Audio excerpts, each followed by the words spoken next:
afternoon. Welcome to Labor Matters right here on KBN TV, the finest television. We are live on GSTV channel 279, GoTV 27, Topstar 102, and live on our Facebook page, which is KBN TV. I am your host, as usual, Patricia Chilamko, and I'm excited to be here because we have yet another interesting topic to look at today. So I am joined, as usual, with Mr. Owen Katongo Kabanda, who is a management and leadership advisor, who is also an employment expert and a neuropsychologist. And Mr. Kabanda today is also joined by Ms. Joyce Kasapo. She is the 2023 UN Women of Distinction Global Award winner, human resource expert, career coach, and a certified mentor. Good afternoon. Good afternoon, Patricia. How are you? I'm good. How are you? Very, very good. Welcome to Labor Matters. Thank you so much. Amazing. Good afternoon. Good afternoon, Patricia. It's good to be on set today. Amazing. It's good to have you on Labor Matters, and we are just looking forward to have an interesting conversation. Definitely. Amazing. To our viewers, if you have any questions about a topic of discussion for today, we are looking at youth in employment, because last week we were celebrating Youth Day, and it was under the theme Zambia Activist Be the Change. I mean, we want to see a change in our youth. I mean, us the youth want to see change Yes, in us. the youth. What kind of change do you want to see? Amazing. So we just want to have this conversation. So if you have any questions, comments, or contributions about our topic of discussion, please use the number which is right on your TV screen, and let's get talking.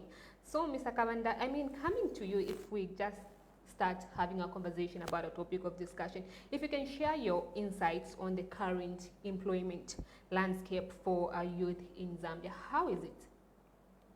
Yeah, so definitely at the moment, like we all know, in Zambia and even in the region, and just globally, we have situations of quite a number of youths being unemployed. You have to understand the amount of youths that are actually being churned out of universities and colleges is quite high. The number is very high, and we have limited number of employers. Of course, you have the government being the main employer, but then you also have private companies. You have these multinational corporations. Then you also have just the entrepreneurs also employing one or two people. So at the moment, we still have high unemployment rate, and it is a good thing to see some of the efforts being put to empower youths, so that they are not only looking for employment, but also they are able to start businesses and things of that nature, like we have seen being done at the moment in the country. Amazing. Coming to you, Ms. Kasapo, I believe there are some young professionals who are either working in jobs that are below their qualifications, or maybe unable to find full-time kind of employment. What impact does this have to their future in prospect? Okay, first to start with, just as a build on Owen's comments around unemployment. Unemployment is what causes underemployment, because underemployment is where you have a degree or you have a master's and you go to work in a store as a store attendant. So because of the levels of unemployment that we're experiencing, people are, or young youths are willing to take up menial jobs, right, just to ends meet. But what the counter effect of that is that there is dissatisfaction that comes in, because they went to university for 4 years or 5 years, depending on whatever it is that they were studying, and they haven't been getting anything that is really meaningful. So what gets to happen is that there is talent drain, because they're thinking, I went to school for 4 years. What was the investment in us doing my education for 4 years? And then I just become a fuel attendant or a shop attendant and so forth. But ultimately, that also slows up their career growth. I'll give you an example of myself. I started practicing HR 10 years ago, but I've been in employment for 15 years. So for the first 5 years of my life, in employment, I didn't practice HR, because the first job I had that I could have access to for me to ends meet was for me to do something else. So you find that there's also a delay in your career progression in that regard. Then lastly, the thing is that there's an expectation of pay as you earn in terms of tax, right? Yeah. So that also has a degradation in terms of the economy, because if I do not get the right qualification for the schooling that I've done, most likely that has a turnover effect as well to the economy. So most likely there's that dissatisfaction, there's a delay in career, and ultimately that affects the economy in that regard. Well explained. Coming to you, Mr. Kand, for youths who do not get a job, is it okay for them to venture into business? What is your take about this? Because we have quite, people say we have high unemployment levels here in Zambia right now. And then we still have people as well who say, no, since I studied ABCD, I can't venture into a business. I just have to continue and look for employment, either in government or maybe private sector. How is it possible? Is it good for unemployed youths to just venture into business?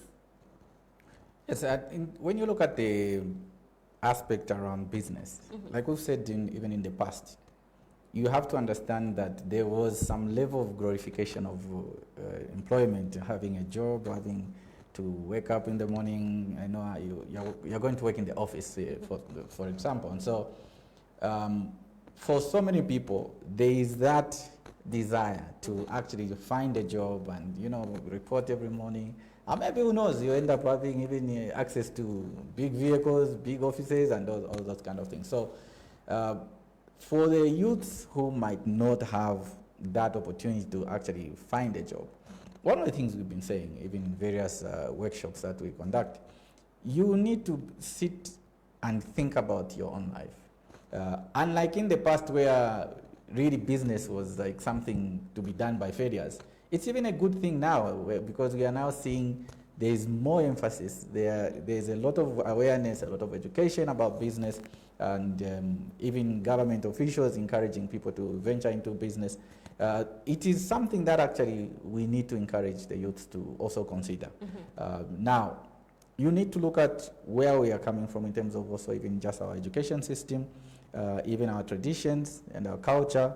We are in Zambia and in Africa in a part where mainly, even if you are doing, let's say, agriculture, it's just for you to grow things that are for consumption. If you're doing anything that you're doing, there isn't much training in business from an early age. So you find that even when youths might think of venturing into business, it really becomes a challenge for them because they don't have the skills. They do not know what does it mean to actually start a business. How would you actually, go and market your business? How are you going to, if you actually get a customer, how do you now bill them, or how do you give them a quotation? All those things, they are not necessarily taught in a lot of schools.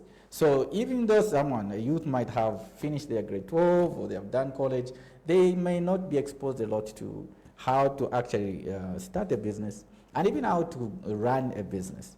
And that's why our emphasis is that if you cannot find a job, still look at the prospect of going into business. It is, like we're saying, it is no longer a bad thing as we used to say. It's actually, when you look at it, for people who are actually in business, you may find that you will become even more successful running a business than even in employment. But then there is a catch to all these things. What we are encouraging the youths is to sit down and start investing in learning. They need to learn what does it actually mean to start a business. Go to the people who are doing these businesses, try to learn. Now there's social media, now you have access to internet, you have YouTube, you have TikTok, you have so many sites. You can invest in learning. I see people sometimes spending just time scrolling, stories, but that's the very time that you could actually use to read on how can you actually start a business. What skills do you need to have? If you are to start this business, how do you need to collaborate with other people? Issues of financial management. It is not as easy as it looks like, oh, if I start a business, I'll be okay, I will make a deal, I will sell. You need to understand even contracts. If you got a tender to supply, what are the details of that contract? How are you going to be paid? At what point are you getting paid? So when it comes to really business, our encouragement for the youth who don't get a chance to go into employment, let them, and we encourage them to actually sit down, learn, invest in broadening your skills, know how to raise capital, and then once you start a business, continue learning, because that's how you grow the businesses. Amazing. Ms. Kasapo, coming to you, Mr. Kandas mentioned the importance of having a skill, but some employers have expressed concern about the lack of relevant skills among job seekers.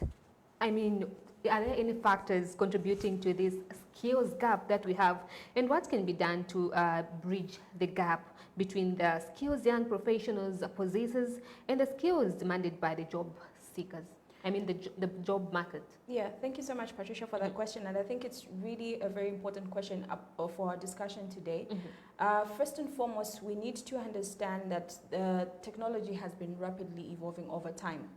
The technology when I was still in university and the technology that is now currently here has really advanced. So there's the skills gaps that job seekers are having with regards to the industry is that there's always consistent advancement of technology. I can go into university in first year. Most likely a standard degree will take you about 4 years.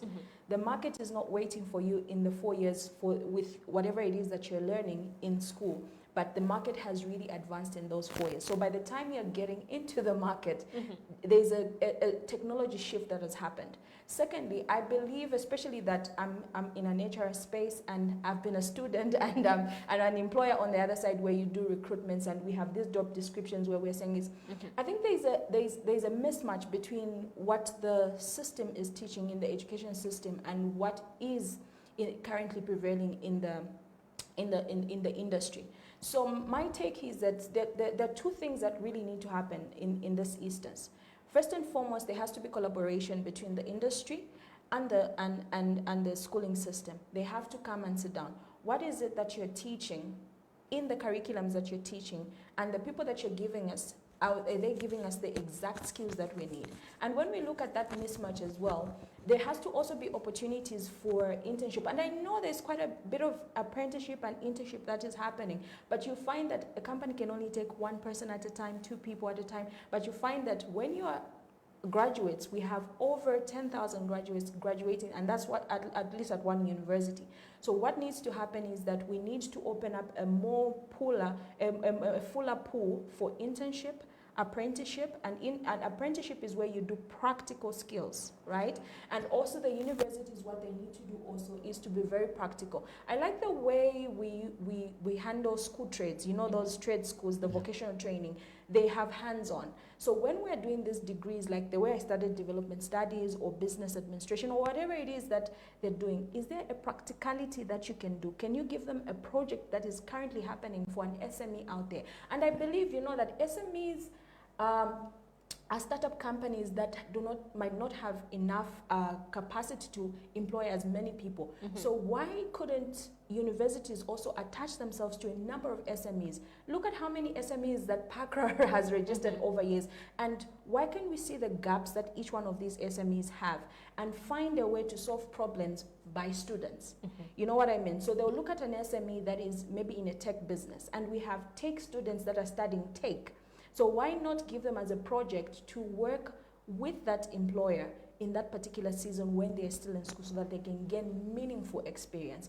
Number 2, can we have policies, deliberate policies? And I know we have, you know, there was a mentorship policy that came out, and I think it has been dormant for some time, where they can be deliberate and they should be part of the curriculum that each student has to go into a mentorship or an apprenticeship before they graduate. That will help us to bridge the gap that we need to have. And the other thing is that, you know, universities are very vast and there's a lot of things that are happening there. I think students also need to be deliberate. Whilst you're schooling, you have 4 years and you have free time. I recall that as a student. You'd find in a day I only have 1 class. Then the rest of the day, what am I doing? Is there a possibility that students as well, they can even go for work with no pay, where you work so that you can gain meaningful experience, so that you're adding a little bit of experience on your CV that becomes more valuable to the market. So I think that's one of the things that we really need to do from that front, from the industry point of view and from the education point of view, and students being deliberate, not using their time to do Netflix and all those things, but use that time as well. Because that means that if you were deliberate as a student in the 4 years, you might as well have at least a minimum of 2 years work experience in the different projects that you can attach yourself within the school. But do you think job seekers and the job markets are doing enough to make sure that we bridge this gap?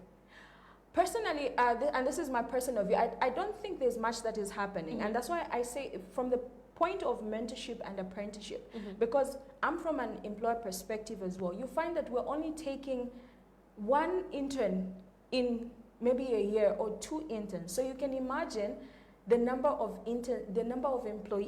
students that are still out there. Yeah. So we have to be deliberate and see how can we absorb the students in that regard. And there has to be a policy from a government perspective, because sometimes when you're just doing stakeholder collaboration, it might not be much, but if there is a deliberate policy from the government perspective to try and bridge this gap, that would really help us more. Amazing, well explained. Yeah. Coming to you, Mr. Kando, still talking about the education system. Yeah. How can the education system better prepare students for the demands of the modern workforce? Yeah, really, just to add on what Joyce has been talking about, it's really a critical look at the curriculum. We have so many theoretical things. It's, you know, for me, we need to start putting a lot of practice on the things that we teach, even in colleges and universities. Because when you look at the courses, it's very good and it's important to have the foundation. You understand the theories, you understand the principles, what was done in America at some point, who started this theory of motivation, and what, maybe talking about HR, for instance. So those things are very critical. Having the principles helps, they are like a foundation. But then beyond those theories of motivation, then what? If you talk about recruitments, like she was talking about, you say, oh yeah, so you need to recruit, make sure you plan. But what is the practicality to that? So you find that students, sometimes they're engineers, they're technicians, they have not had the chance to actually do the practical things. So these universities and colleges have to have a deliberate policy about changing their curriculum so that there is a lot of practice. That is on one end. The other part is also even the lecturers that are used in these universities and colleges.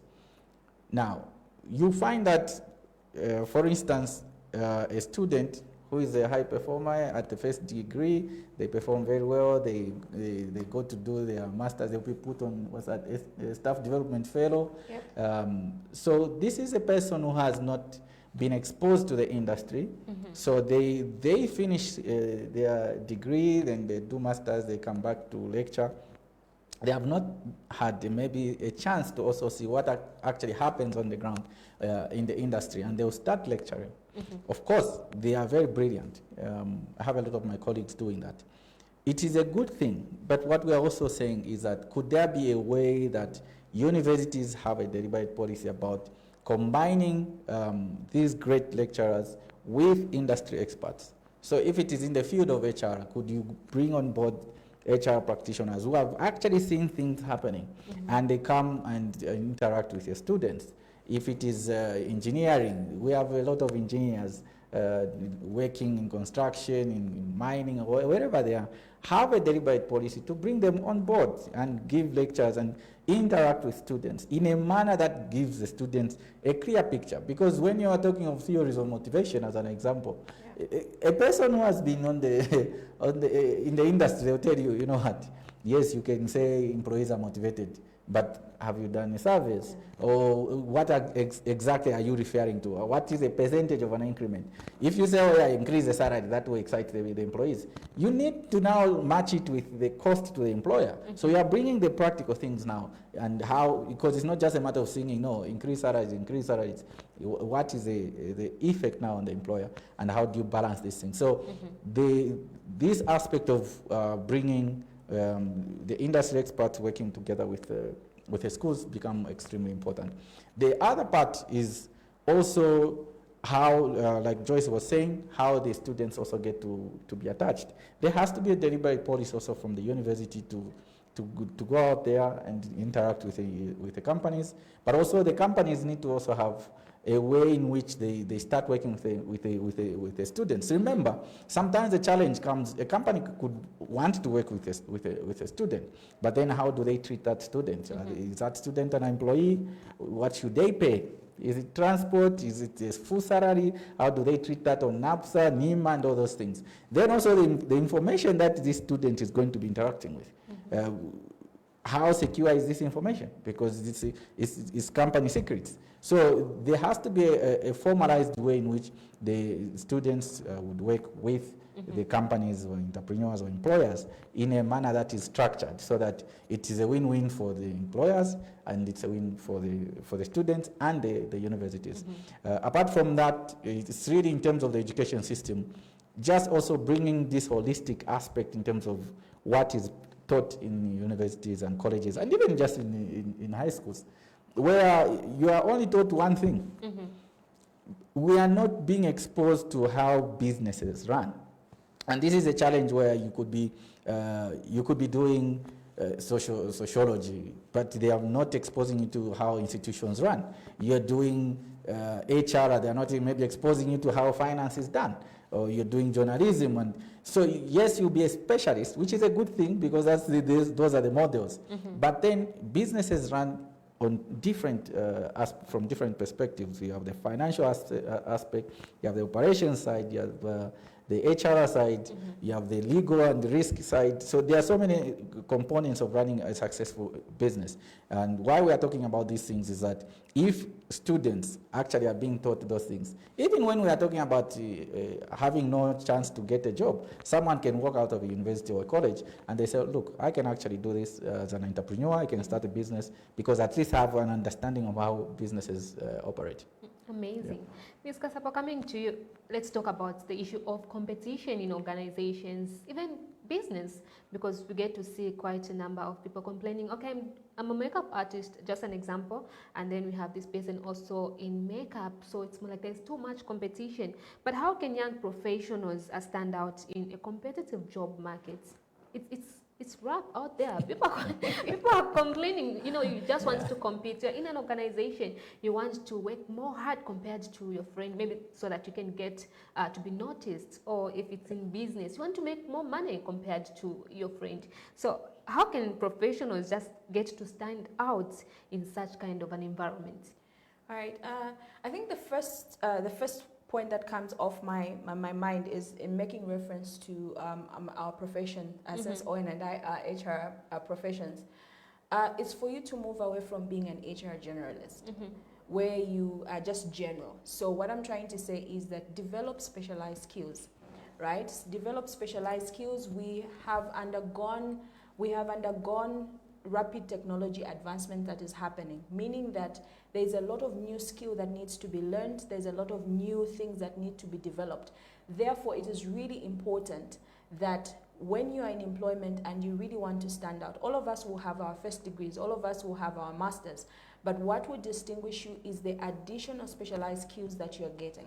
For instance, if you're an HR person, don't just be a general HR person that does everything. Be specialized, get into data analytics, because now we have moved into a technology space and there's AI and so forth. So you really need to master how do you translate your HR data into data analytics. Look at the HR matrices and come up with different things that will make you different. Secondly, what needs to happen as well is that build a professional network. When was the last time you went to an institution like a professional meeting like Zirim, like for us that are in HR? When did you deliberately pay to go? There are certain events that are not paid for. They're just set up by the profession.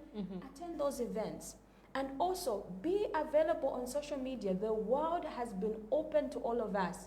Do you even have, okay, let's just start. Do you even have a Facebook page? What are you doing on that Facebook page? Are you just pouting and just seeing what everybody is doing, or just tell people, oh, I'm in the office now? There's LinkedIn. LinkedIn is open to, I don't know how many people you can have access to. Clean up your LinkedIn page. Ensure that your data is up to date. Then the other thing is that show results, and just don't throw your CV on LinkedIn. Show achievements that you've done. If there's something that, an accolade that you've gotten from the workspace, throw it on LinkedIn. Guys, today I got an award of being the best innovator in the office. Or then other employers are saying, oh, okay, that means this person is very innovative.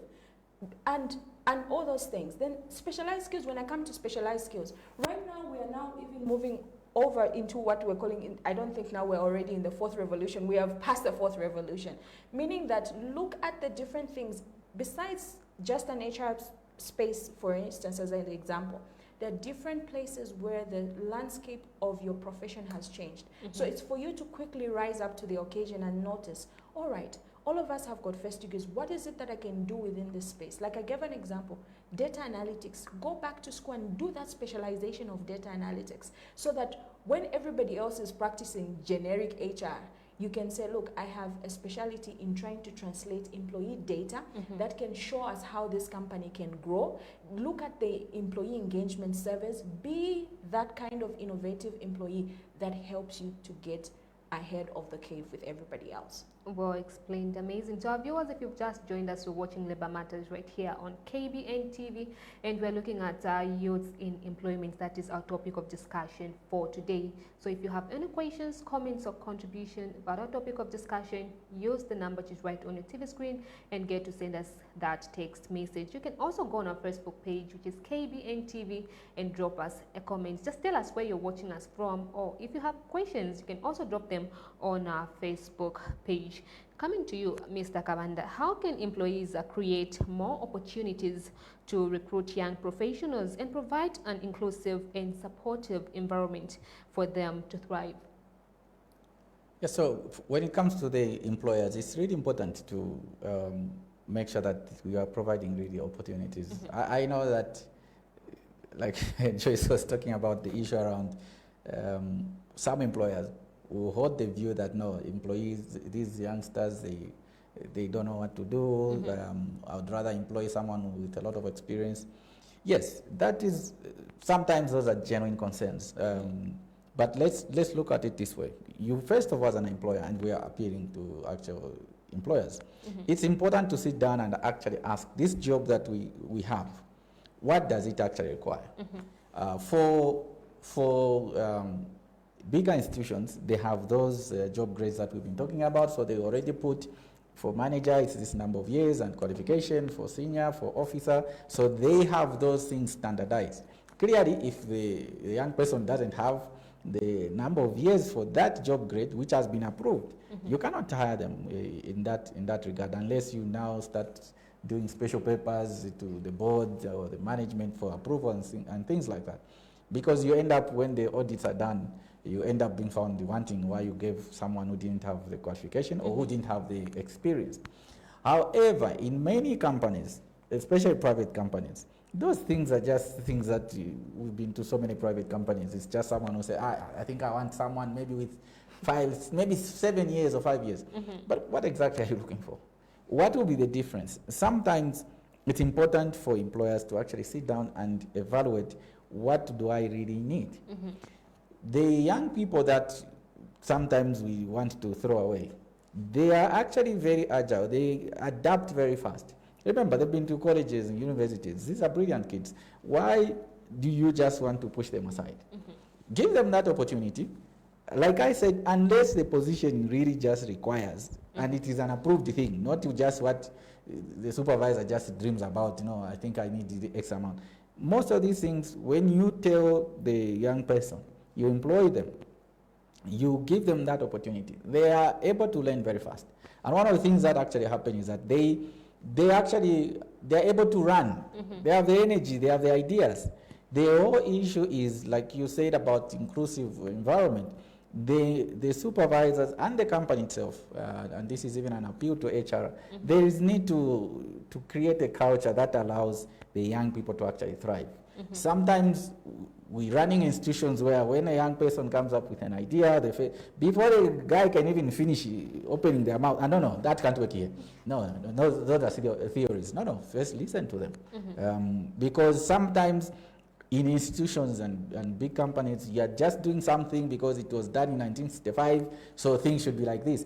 Maybe you need the young people who can actually also bring fresh ideas, and you run with them. And of course, using the managers or supervisors who have a lot of experience, then they guide. So you can combine your wisdom and there's so many years of experience with the energy of the young person and their ideas, and you make something that is actually great for the company. So really, our encouragement is not for employers to judge young people from even before they can come on board. Allow young people to be employed in the institution and make use of them. and involve them in activities and decisions and so on. And that actually becomes very beneficial for the institution. Amazing. Ms. Kasapo, still talking about young person in employment. I believe as a young person, when you get to join an organization, you're going there with mixed emotions or feelings. You don't know what will happen. You don't know if your bosses will like you. You don't know if your colleagues will also welcome you. So when a young person joins a company, do you have any advice for them? I mean, how should they manage a period of probation in that particular organization? All right. I think probation is a very good start for both sides, for the company, because basically why probation is there for the company is just for them to have a sense of satisfaction that they employ the right person, and whether that person is able to do the job. And that's why you have 24 hours notice from either side when you just feel, oh, I don't think this is what I bargained for. Because now from the interview point of view to getting into the thick of things of work now, that's a different ballgame. So maybe what was your experience and your feel in the interview might not be the same with what's on the ground. So first and foremost, that is an opportunity for you as a young employee to understand the company policies, understand what their expectation is. That's a very good time as well to ask as many questions as possible, get feedback. Whoever is attached to you, some companies will attach you with a mentor, some companies will attach you with a buddy, and so forth. Ask as many questions as you can. That's your 3 months to glean as much, because that is your hand-holding period. Because after that 3 months, if you're going to get confirmed, you know they'll be asking for your liver, they will be asking for your limb, and so forth. So that is a good time to ensure that also you show the enthusiasm and willingness to learn. Because sometimes, and I think we are getting to job seekers that slightly seem a little bit entitled, right? For lack of a better term. Not so sure what's causing that, but you find that they're a little bit entitled and they'll be laissez-faire. And sometimes because there's a way that certain young seekers got into the employment. It could be an uncle vouched for them. It could be somebody spoke into their regard. And there was a process like that. But the very important part is that probation is a very good space for you to learn. It's a very good space for you to glean as much as possible, get as much feedback as you need, and utilize that buddy or mentor that has been assigned to you and learn as much as possible, so that when that probation period is done, you hit the ground running. Because after that, the company now is very specific on your KPIs, on your performance improvement, your performance plans, and so forth. So if you lax in those 3 months, most likely, what will happen to you is that you start lagging in the remaining months of your employment. Amazing. Yeah. Amazing. They will ask for your leave at that once. No. I mean, anyway, Mr. Kanda, coming to you. No, she's right. She's right, because it's these things usually happen. That's what's on the ground. You know, they would even ask for your legs. So we just needed to bring that out. Mr. Kanda, coming to you as an employment expert, I mean, you have talked about quite a number of things in organization structures, HR systems, HR policies, and procedures. So what is the importance of young professionals understanding these when they get a job? Yeah, so before their liver goes. Yes. I mean, you have to understand this before. So for young professionals, it's important to understand home, school, work, these three are totally different. When you actually sit down and look at, first of all, what is the definition of employment? Like we've said before, understand the law. What does the law say employment actually is? You are entering into that relationship now between you, the employee. At that point, you are not a student. You are not a son in case you are working in your father's place. You are now entering into that relationship of employment.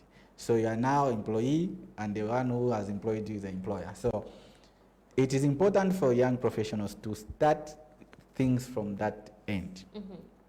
Like Joyce was talking about, sometimes you find that when you have not understood what employment really is, you start behaving as a young professional like people should be begging for you.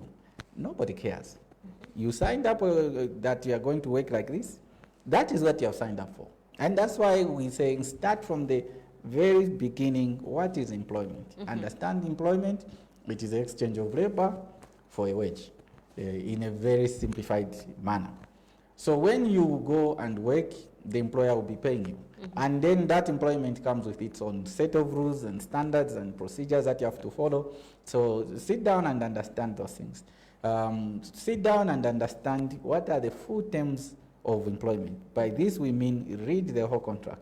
A lot of times, even this is not just common to young people, it's also even for older people, where you just get a contract, how much is the salary, you sign. We have said this over and over, read that full document, because you don't want to start getting frustrated because they're asking you to do something which you said you're going to do, and then you can't do it. Or you start saying, no, I can't be available. So read those terms so that if you agree, you agree. If you're not happy, don't sign it, okay? The third issue around understanding the terms and the conditions is the issue of even the benefits that are accrued to you as an employee. As a young professional, sometimes we see, because again, we have two different groups. There are those that really need a job, so they really don't want even to ask for even a day off, even when it is in their conditions. Then there are also the other extreme who the supervisor has to be calling, where are you? I think I'm off today. No. Understand the benefits that come for that job so that you utilize them, again, in line with the processes or the policies of the company. If you have to be given leave, if you have to be off, what does it mean? Because sometimes young people start to feel like they are being victimized simply because they are not used to the rules that come with employment. Because remember, at home you are free, you are just, what do you call it, changing channels. Then you go and read, you study when you want. You go to university, you are on your own. You attend class, I have 2 classes today, so what you do really, it's your free time. In university, once you finish university, you are now in employment. The employer will say, the contract you signed requires you to be there for 8 hours. And during that 8 hours, it's the employer's time. To a point that in some companies, they won't even allow you to be checking your phone. And that starts to feel like you're in prison or something like that. So what we are saying is understand what that employment is, what are the benefits and the terms and conditions that will come. Apart from that, also spend time to understand the disciplinary code of the institution. What are the do's and don'ts, or the so-called code of ethics or code of conduct? Invest in understanding that document, if you have one. If there's no document, you have an HR person there, go and ask them, what are the rules here? If the supervisor could also tell you, what are the do's and don'ts? What time am I supposed to report? Things like they will tell you the way we behave here. Some institutions will even tell you how they want you to dress. You cannot say no because me, I'm like this, so I have to just dress the way I want. No. If your profession requires you to dress in a particular way, you will follow that. Again, those are some rules. In other institutions, they are very, what is the word, democratic, or they are they will not tell you about anything. They will just say, no, you're all adults, you understand, do what you need to do. But in other institutions, they are very strict. There are even areas that they will not allow you to visit. Yes, you are all employees, but there is only a certain section of employees that can go in a particular room or do a particular transaction. So again, you cannot say no, because we are all employees. We also have a right. No. So institutions have a way that they run. And that's what our encouragement to young professionals is understand how an institution works, so that then you don't end up with a lot of frustrations. Because most of the frustrations come from the misunderstandings and also the expectations that are not being met. So once you understand what the company can do for you and also what the company expects from you, then you find that fine balance. Then you find that your work becomes much, much easier. Well explained. Coming to you, if we can still continue to talk about the issue of finances. Yes. I mean, it's one thing that was exciting people. I mean, you wake up for you to get paid at the end of the day anyway. Issues of financial management for young professionals are sometimes a hot topic, as they are accused of getting paid and spending on high lifestyles. What would be your advice to the professionals, or maybe people that are in employment? Last time, I can't remember which episode, but I think Mr. Kando did mention that some employers will just look at you being a young person, and they would predict what to give you. Because you're a young person, they can't give you more than that, knowing that no, you don't have to pay rentals, you don't have to pay tuition fee for anyone. So they will just get to predict what to give you. What is your advice in such kind of a situation?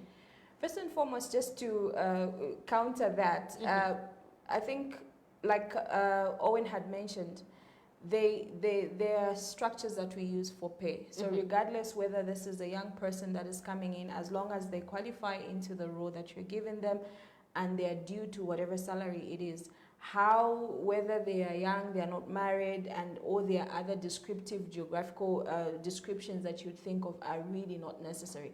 So coming now to the notion that the young ones do spend and waste their money, I think I'm going to speak to it in twofold, right?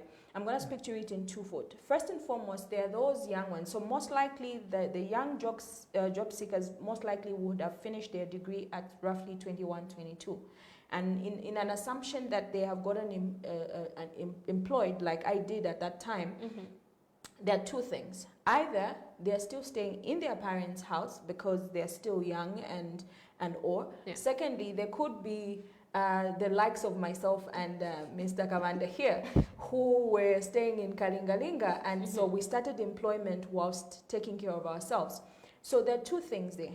So, and this advice applies to both of them. For those that are in employment, for those that are still staying by their parents, it's a good time to save. You have no rent, you have no other bills. It's a good time. First and foremost, it's a very good time to invest. Very good time to invest, because what happens is that in the next 10 years, by the time they'll be 40, they would have roughly been in the industry for about 15 years. And when you hit 40, your life in terms of career has started taking a downside swing, meaning that even your changing of jobs is slightly different in the market. You can't just move here, move there, move here. That's the landscape in terms of employment. So number one, they really need to have a budget. Have a budget, a personal budget. Okay, this is what I'm going to do for my expenses. By the time, if you're staying at your parents, most likely they'll get a loan to get a car, right? Because maybe the salary won't, or they will save up, depending on whatever it is that they want to do. So first and foremost, have a budget as a young person. Don't just go, you get your net pay and just squander it. Have a budget. Control your debts. Look, you're not impressing anybody. You get it. Live within your means. And what I mean by that is that you really need to have a plan for your life. So career and the opportunities that you're having in your younger space will not be the same career goals that you might have, or how they'll translate as you get into your higher roles later on. So meaning that whilst you're still on your parents' place, whilst you're unmarried, most likely if you're in a confine like a Kalingalinga or where you're staying on your own, most likely control your expenses and invest for your future, to the point that one day if you were unemployed, you know that at least you can stay a good 1 year without you stressing about anything, because most likely you might not even have a family at 25, at 30, maybe you'll start having one at 30. So those 5-year gap would be very good for you to serve. Have a budget. Also improve on your skills. That's a good time, because when you're just from uni, you've just had your first degree. So now when you're in the employment space, you're able to see, oh, I think I'm lacking in that skill, or upscale yourself into a master's. Get enrolled into a master's program, because you have the funds to do that. And lastly but not the least, what you really need to do is a plan for your life, plan for your finances.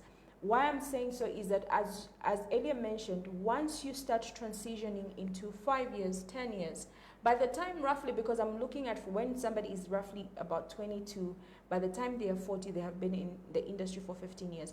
And most likely by that time, you should have hit maybe senior manager, getting into a director in that profession and so forth. So the higher you go, right, the slimmer your chances of you moving in different places. But the thing is that if you used your younger years and your earlier years wisely, you would have financial stress later on. I've seen a couple of people that had very amazing jobs in their lifespan as a career. When they hit a certain level and they were unemployed, maybe because their contract was not renewed and so forth.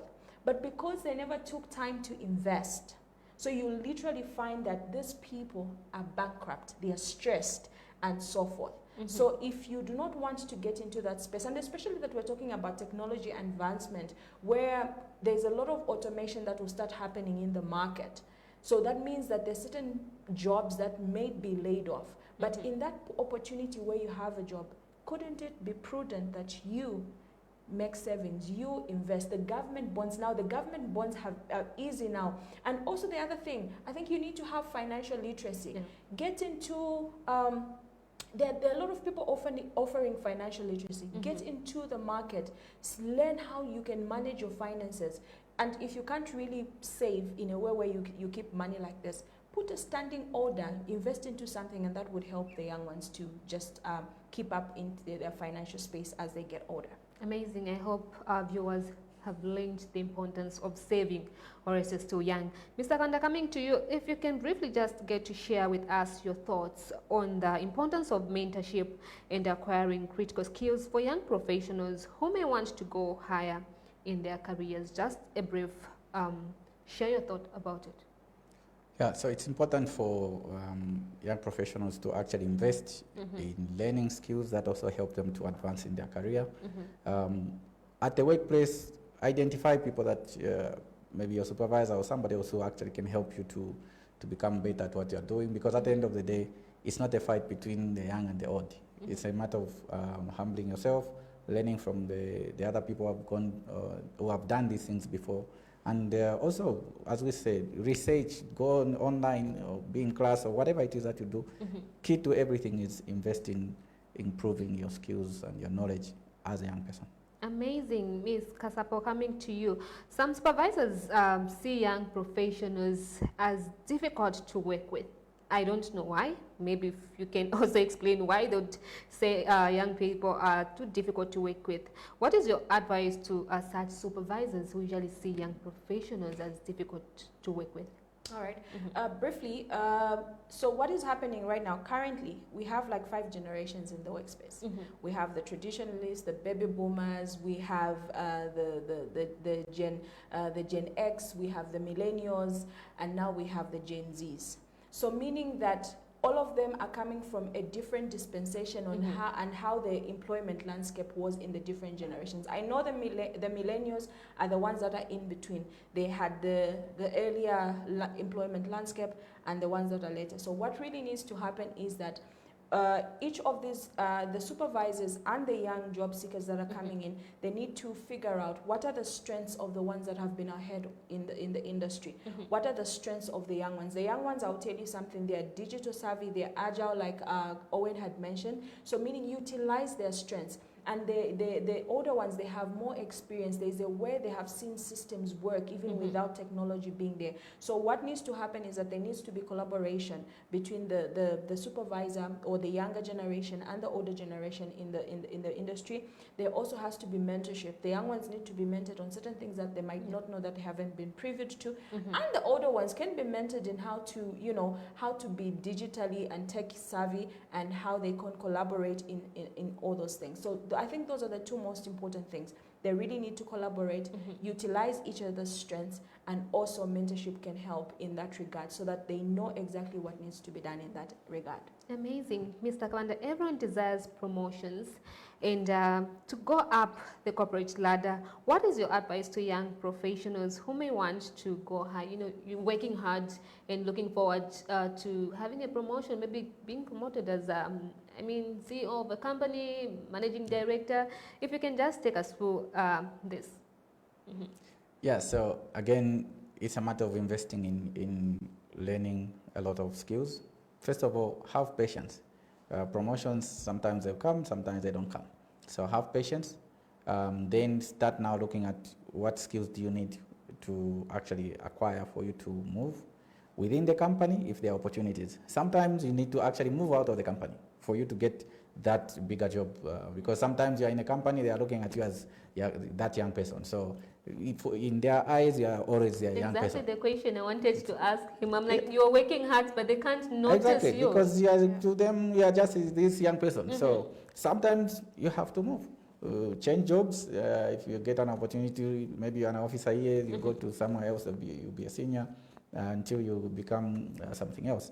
Apart from that, like we said, also network and learn a lot from the other people before you. Don't be, again, big-headed. Sometimes as young people, we tend to think we know so much and we get to be frustrated. No, have the patience, learn from the others, because the leadership skills and management skills are different from the technical skills. How you actually manage other people becomes extremely different. Again, it's a huge topic on its own, but our encouragement to young people is really know where you want to go, and then invest in those skills, collaborate with others, network, and if you can't see the opportunities within the company, maybe switch jobs. Ms. Kasapo, coming to you, after working hard and getting to change to go to another organization, hoping maybe you might get that promotion, and it's not coming, your advice to such people who are going through such kind of situations? All right, so just maybe to just add on what Owen has mentioned is that, yes, promotions don't come in that easily. Quite all right, there can be succession plans and career advancements that need to happen in the business. But what really needs to happen is that you really need to stay positive. That's one of the things. Two, also do a personal introspection. How is your attitude like? Because there's some young job seekers and youths that are really brilliant, but their attitude is terrible. So sometimes they'll look at your attitude and say, this person can't be in management or can't be promoted. So the first thing that you need to do is do an introspection on yourselves. The positions that you'd like to get promoted into, are you qualified for them, or do you need to add some skills to it? Number two, you need to do an introspection. How is your attitude and your behavior in a work environment? Yes, you can be brilliant. Yes, you can be qualified, but your attitude has an impact on how you get high into the ranks. Number three, what you also need to do is that you really need to also just avail yourself, be available, because sometimes we think that if my boss has to see me. Sometimes you really need to just be deliberate and say, boss, I have an interest in that particular job, and if there's a way that I could be mentored in that role so that I can qualify, that will really be key. So those are just some of the things that the young ones can do to ensure that they are preparing themselves for them to get promoted. Amazing. Mr. Kabanda, in a situation where a young person gets that promotion you've been hoping for, how can they work well with the top management and maybe just their colleagues? When you're a young person and you receive that promotion, you should know that you have to also change the way you now you behave, the way you handle matters. Again, this is an issue of investing in learning about leadership and management. It's different from when you're just yourself. So when you're now on top and supervising others, you now need to know how to manage your friends. Even if you are partying the other night, you come back, your Sunday, you're drinking, come Monday, it's a working day, it's work. But again, we're also not saying you now become somebody who is now, because now you are promoted, you are now untouchable, you now even lose friendship. No, that's not the way it should be. You just be yourself, but again, make things very clear. When it is work, it's work, and your colleagues will understand. You shouldn't be afraid also to lose friendship if they cannot understand what you're trying to do. In terms of working with management, again, it's a matter of understanding what is top management demanding from me, what are the deliverables, what are the KPIs, so that, again, you understand what is expected of you, so that you also communicate with the people you're supervising, and even the people who are also in the same job grade as yourself. Amazing. Ms. Kasapo, would you say that undergoing training and coaching for high roles like management roles would be a good idea for young professionals?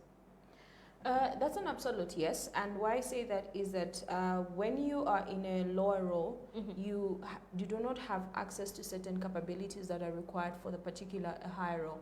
So undergoing training helps you to be capable. Undergoing training helps you to have the practical experience that is required. Undergoing training as well helps you to be ready for the role that needs to be done. So in a nutshell, all I can say is very important to undergo training, because it helps you to be role ready. It helps you to know what is ahead of you and what needs to be done in order for you to get into that role. Mr. Kabanda, coming to you, how do you see the impact of technology in terms of how young professionals do their job and just how supervisors work with them?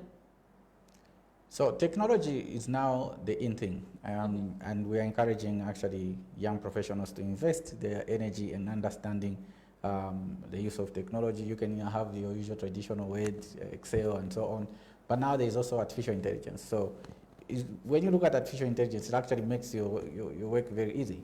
So reports that need to be done in 2 weeks, you can do it in 1 minute or less than a minute, as long as you put the right prompts there. So young people have to invest in understanding technology. On top of that, the supervisors also need to understand technology, and then both of them then work together to help the company to achieve its goals. It's been an amazing conversation, and I hope our viewers have really enjoyed this conversation. But before we go, if Ms. Kasapo can give us your last remarks. My last remarks to the young professionals and the job seekers is that the world is still open, it's still global. Make yourself visible, make yourself ready, utilize the networks that are available, utilize the social media platforms, and utilize every resource that you have available to and by the way, utilize mentorship. Mentorship is really important, and they should utilize that because it helps them to get to the next level. Amazing. Mr. Kabanda. From our end is really to encourage the employers to consider providing more opportunities to employ young people, and also for other employees, be there to provide some mentorship to the young ones. It is of no use. It's not a competition, because some people become scared of, helping the young ones that they are going to get their job. No, it's not necessary. So if you have experience, mentor someone. But also for the young ones, we are asking you to have the right attitude towards work and basically towards life, and be productive so that the young ones can then contribute to the development of the nation. Amazing. Thank you very much for making time to be on Labor Matters. Thank you so much. Thank you. Amazing to our viewers who've been watching Labor Matters right here on KBN TV, and I hope you've really enjoyed this particular program. But if you've just joined us, you can go on our Facebook page, which is KBN TV. We're streaming live this program, and just watch it as many times as you want. So today we're looking at an interesting topic, which is youth in employment. As we get to have a view of what is happening outside the world, we need to work extra hard as youths if we want to see us thrive. So in the studio I was with Mr. Owen Katongo Kabanda, who is a management and leadership advisor, and Ms. Joyce Kasapo, who is a career coach. I hope you've enjoyed this particular program. I have been your host, Patricia Chilambi. Until next week, same time and same channel, it is bye-bye.